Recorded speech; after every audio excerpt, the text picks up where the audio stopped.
Good morning, नमस्कार, welcome. आज हम 4 मार्च 2021 की करंट अफेयर तैयार करेंगे। अब स्टार्ट करते हैं।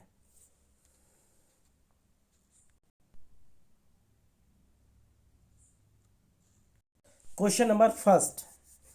3 मार्च को विश्व भर में कौन सा दिवस मनाया जाता है? विश्व सिरवट दिवस, विश्व वन्य जीव दिवस, ये दोनों या इनमें से कोई नहीं। तो आंसर क्या होगा हमारा? दोनों। विश्व सिरवट दिवस और विश्व वन्य जीव दिवस दोनों ही मनाए जाते हैं।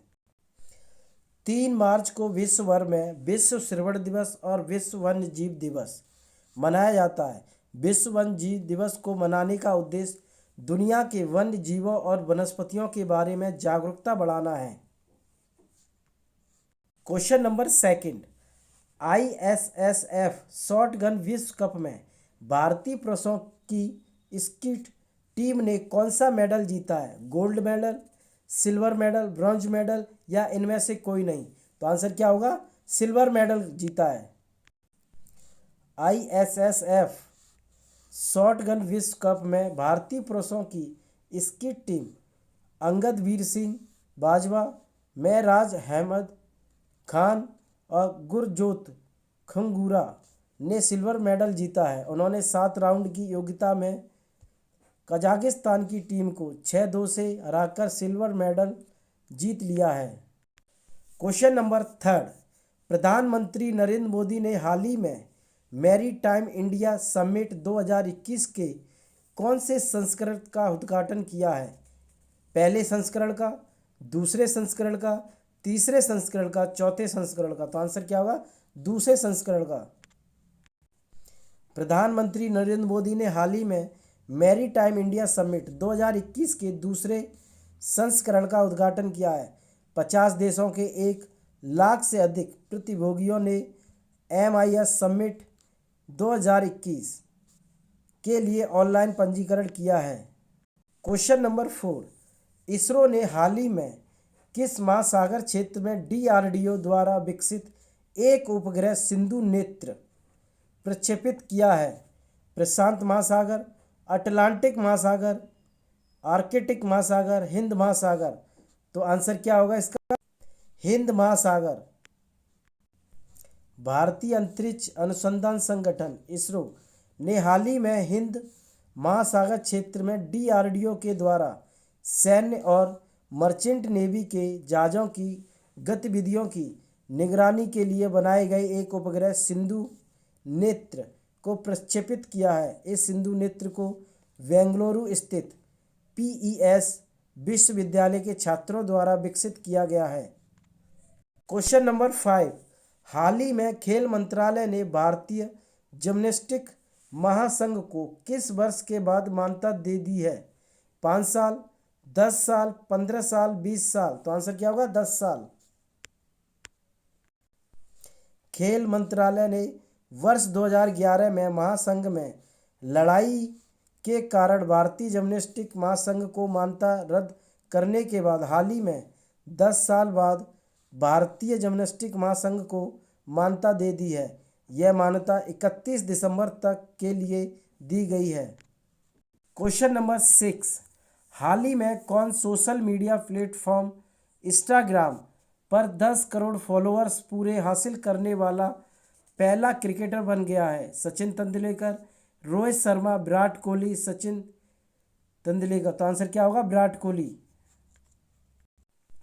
भारतीय क्रिकेट कप्तान विराट कोहली हाल ही में सोशल मीडिया प्लेटफॉर्म पर सबसे ज़्यादा पसंद किए जाने वाले क्रिकेटर बन गए हैं।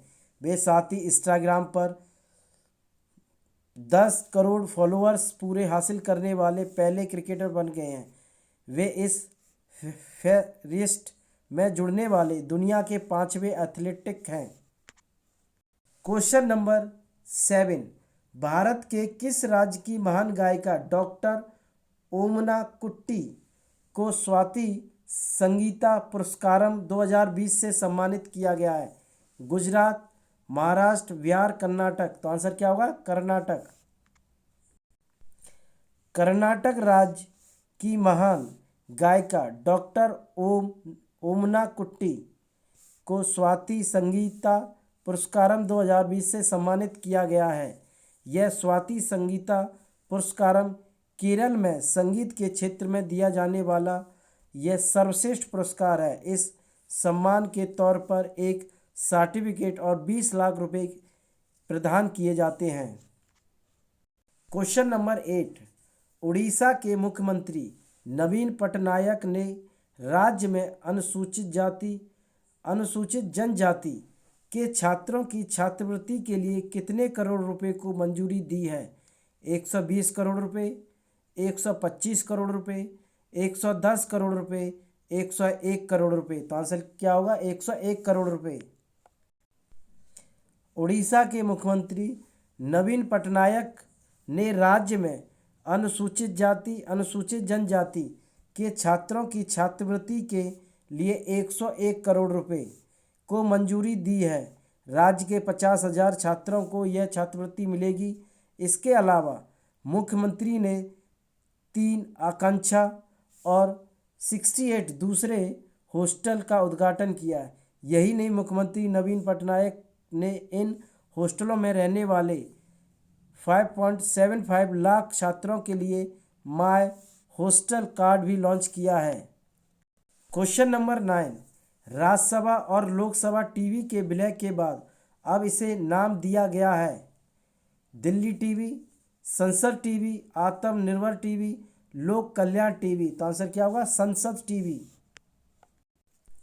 राज्यसभा टीवी और लोकसभा टीवी का विलय हो गया है। अब यह नए चैनल के नाम से संसद टीवी होगा। रिटायर IAS अधिकारी रवि कपूर को 1 साल के लिए इसका CEO नियुक्त किया गया है।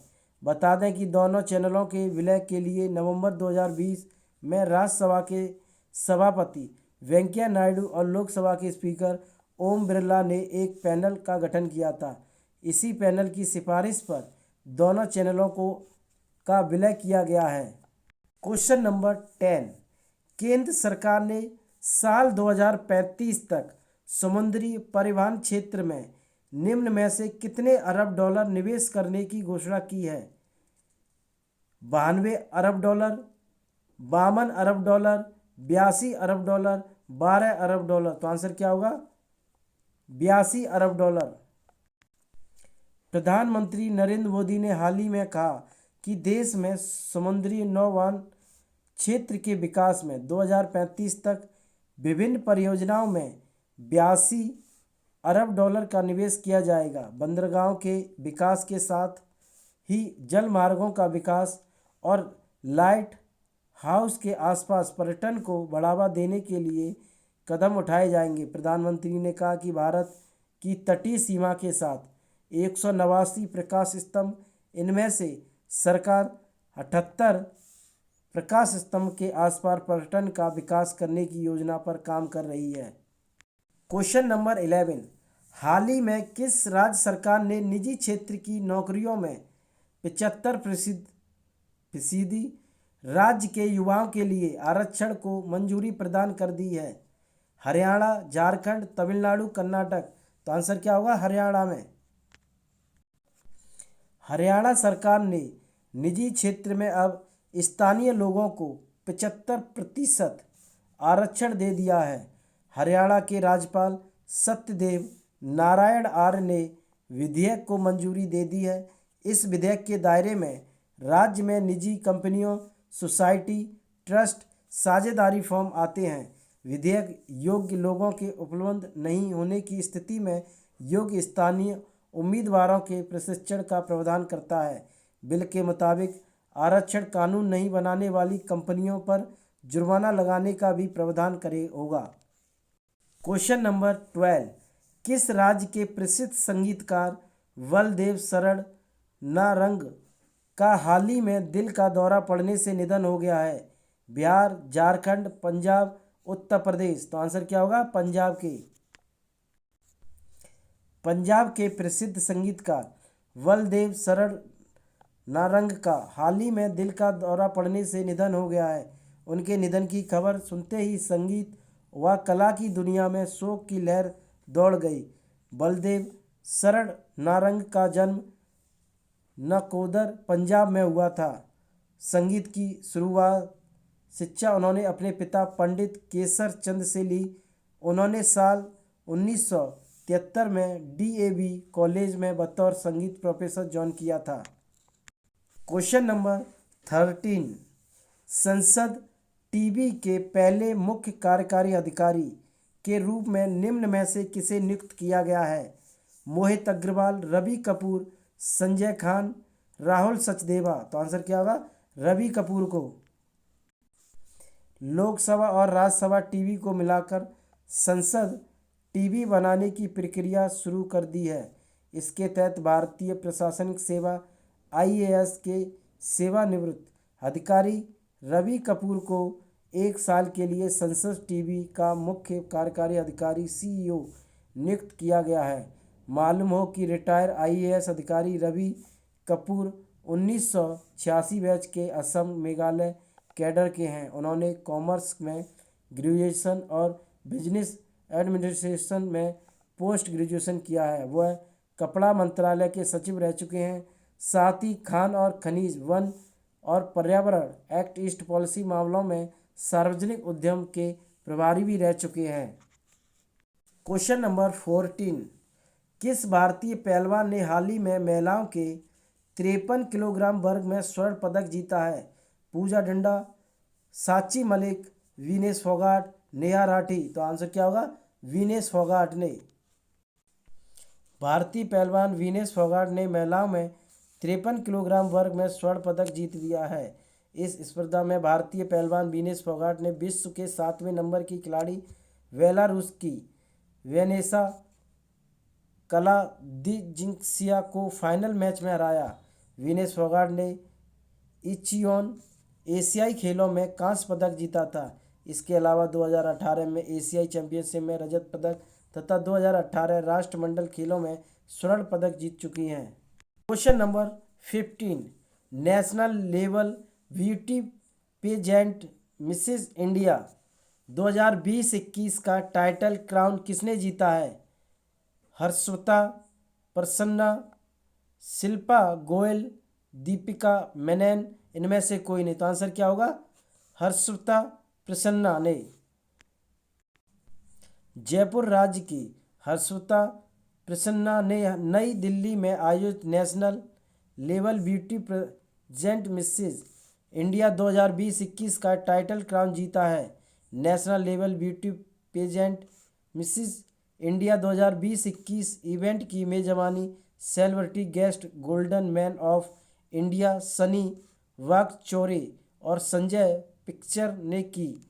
इसके फिनाले में ट्रॉफी, सर्टिफिकेट और विनर को 2 लाख, फर्स्ट रनअप को और 1 लाख रुपये और सेकंड रनअप को 50,000 रुपये दिए जाएंगे। Question number 16, real estate appellate tribunal का अध्यक्ष किसे नियुक्त किया गया है?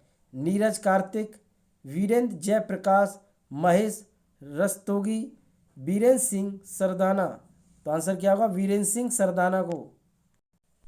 रियल एस्टेट अपीलेटर ट्रिब्यूनल के नए अध्यक्ष के रूप में पूर्व न्यायाधीश वीरेंद्र सिंह सरदाना को नियुक्त किया गया है। वीरेंद्र सिंह सरदाना हाई कोर्ट के पूर्व न्यायाधीश रह चुके हैं, जो कि रियल एस्टेट अपीलेट ट्रिब्यूनल के वर्तमान अध्यक्ष उमेश शर्मा की जगह लेंगे। क्वेश्चन नंबर 17, NHAI ने कितने घंटों में 25.54 किलोमीटर लंबी सड़क बनाकर विश्व रिकॉर्ड बनाया है? 23 घंटे, 18 घंटे, 32 घंटे, 12 घंटे। तो आंसर क्या होगा? 18 घंटे में। भारतीय राष्ट्रीय राजमार्ग प्राधिकरण ने सोलापुर से विजयपुर NH-52 के बीच 18 घंटे में 25.54 किलोमीटर की 4 लाइन की एक सड़क बनाकर लिम्का बुक ऑफ रिकॉर्ड में अपना नाम दर्ज किया है। भारतीय राष्ट्रीय राजमार्ग प्राधिकरण ने हैदराबाद स्थित IGM इंडिया कंपनी की मदद से इस सड़क का निर्माण किया है, जिसमें कुल 500 संविदा कर्मियों ने काम किया था। भारतीय राष्ट्रीय राजमार्ग प्राधिकरण की स्थापना 1988 में की गई थी। भारतीय राष्ट्रीय राजमार्ग प्राधिकरण का मुख्यालय नई दिल्ली में है। किस बैंक ने पीएम कार्स CARES फंड में 11 करोड़ रुपए का दान दिया है? Axis bank, ICICI bank, PNB bank, SBI bank. तो आंसर क्या होगा? SBI बैंक में। भारतीय स्टेट बैंक ने सरकार को कोविड-19 टीकाकरण अभियान के अगले चरण में समर्थन के लिए पीएम कार्स फंड में 11 करोड़ रुपए का दान दिया है। कोविड-19 टीकाकरण अभियान का दूसरा चरण मार्च 2021 से शुरू होने वाला है।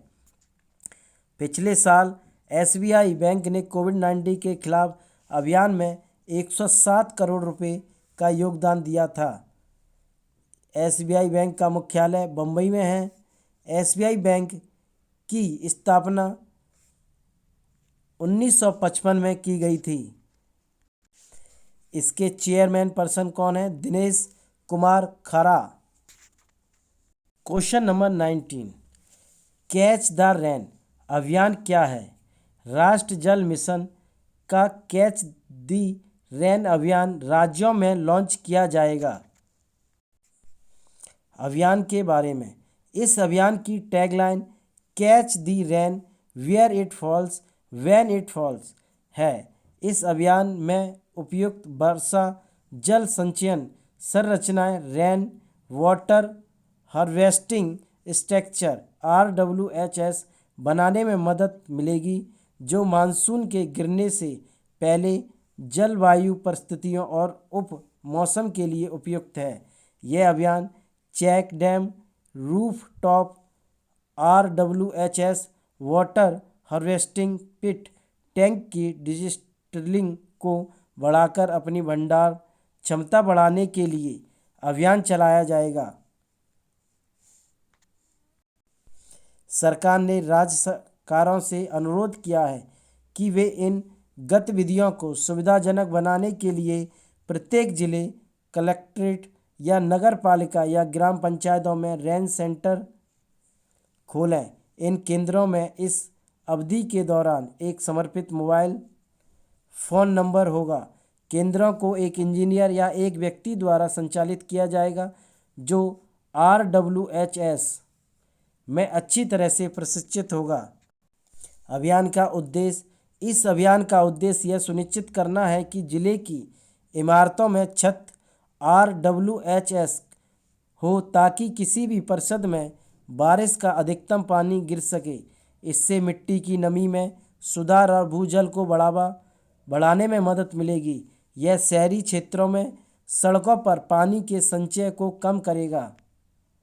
क्वेश्चन नंबर 20, केंद्र सरकार ने तमिलनाडु के श्री विल्लीपुथुर मेघामलाई टाइगर रिजर्व को मंजूरी दी।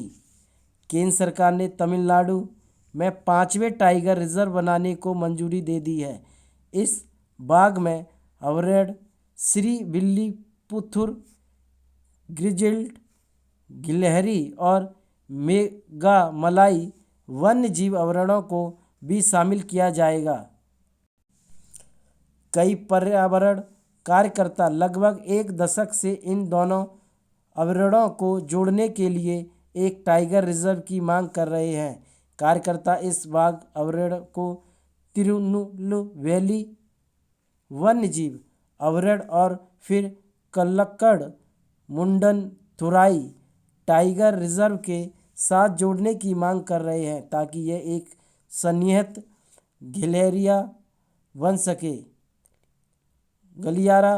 गलियारा बन सके।